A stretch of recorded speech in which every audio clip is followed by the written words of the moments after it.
कौन बनेगा नेता। नगर निगम के चुनाव पास आने वाले थे। पूरे कानपुर शहर में टिकट को लेकर मारामारी शुरू थी, लेकिन सबसे ज्यादा चर्चा में वार्ड नंबर 40 की सीट थी। वो इसलिए क्योंकि इस बार वहां की सीट महिला के लिए आरक्षित थी। अब सवाल ये था कि चुनाव लड़ेगा कौन। इससे पहले ठाकुर साहब वहां से पार्षद थे और इस बार उन्होंने अपनी पत्नी सीमा ठाकुर को टिकट दिलवाई और ठाकुर साहब की शान के कारण सीमा जी ने 20,000 वोटों से चुनाव जीत लिया। अरे बधाई हो सीमा भाभी, अब तो आप वार्ड की पार्षद बन गई हैं। अब तो हमारे काम आप ही करवाएंगी। अरे ये तो सिर्फ नाम की पार्षद बनी है, वो तो महिला सीट आ गई, वरना पार्षद तो मुझे ही बनना था। अब भले ही चेहरा इसका होगा, लेकिन पावर तो मेरी ही होगी। अरे वाह भाई साहब, क्या दिमाग लगाया है आपने भी। आइए आप लोग, खाना लगा दिया है सबके लिए। सीमा जी पार्षद बन चुकी थी, फिर भी उनकी एक ना चलती। सारे काम ठाकुर साहब खुद ही संभाल लेते और जहां जरूरत पड़ती वहां सीमा जी का अंगूठा लगवा लेते। सीमा जी ज्यादा पढ़ी लिखी भी नहीं थी। एक दिन ठाकुर साहब और सीमा एक प्रोग्राम में जाते हैं। अरे ठाकुर साहब, आप आ गए। ओहो, पार्षद मैडम भी आ गई है। स्वागत है आप दोनों का। लगता है हमारे पार्षद फंड का सही इस्तेमाल हो रहा है। चलिए अब उद्घाटन करते हैं। ये लीजिए ठाकुर साहब कैची, आप ही सबसे पहले प्रवेश कीजिए। सब लोग आगे निकल जाते हैं और सीमा जी पार्षद होने के बावजूद भी पीछे खड़ी रह जाती हैं। वो देखती हैं कि वेलकम बोर्ड पर उनका नाम है, लेकिन महिला होने के कारण कोई उनका सम्मान नहीं कर रहा। अगले दिन एक आदमी उनके घर आता है। अरे ठाकुर साहब नमस्कार। कल ना हम नोटिस किए कि हमारा घर तो अवैध है और नगर निगम वाले उसे तोड़ने आ रहे हैं। अरे कुछ कीजिए ना ठाकुर साहब। देखो भाई, मैं तो ज्यादा कुछ कर नहीं सकता, पर अगर तुम सबकी जेब गर्म कर दो तो कुछ हो सकता है। कुल मिलाकर 4 लाख लगेंगे। अरे 4 लाख ठाकुर साहब? अरे भाई, मैं अपने लिए नहीं मांग रहा हूँ।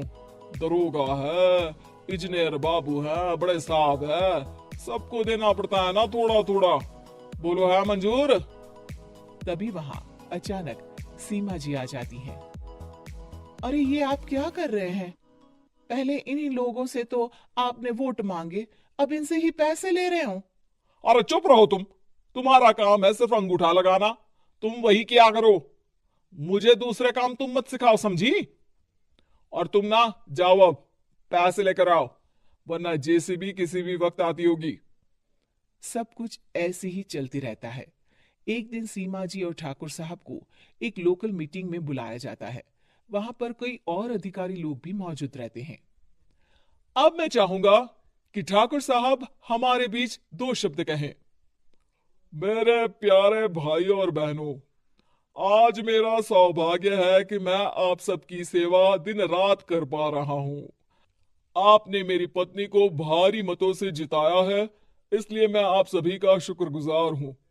मैं आप सबसे वादा करता हूं कि हमेशा की तरह हमारे वार्ड में किसी को कोई तकलीफ नहीं आने दूंगा।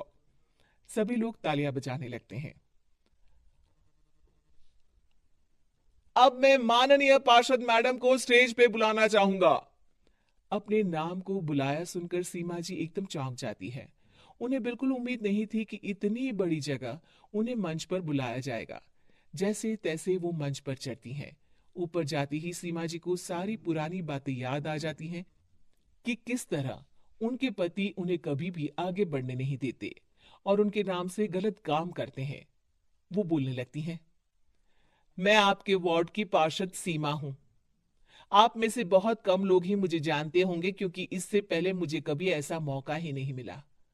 सारे मौके मेरे पार्षद पति यानी आपके ठाकुर साहब ही लेते रहे, लेकिन आज ये मौका मुझे मिला है तो मैं इसे ऐसे ही नहीं जाने दूंगी।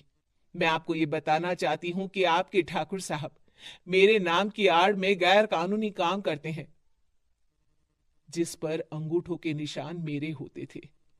इसीलिए मैं अपनी गलती मानती हूं और आज अपने पद से इस्तीफा देती हूं, ताकि आगे से कोई गलत काम ना हो पाए।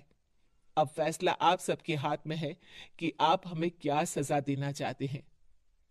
सीमा जी की बातें सुनकर ठाकुर साहब के चेहरे का रंग उड़ जाता है और वो शर्म से मुंह नीचा करके वहां से चले जाते हैं और पद से इस्तीफा देकर ही सही सीमा जी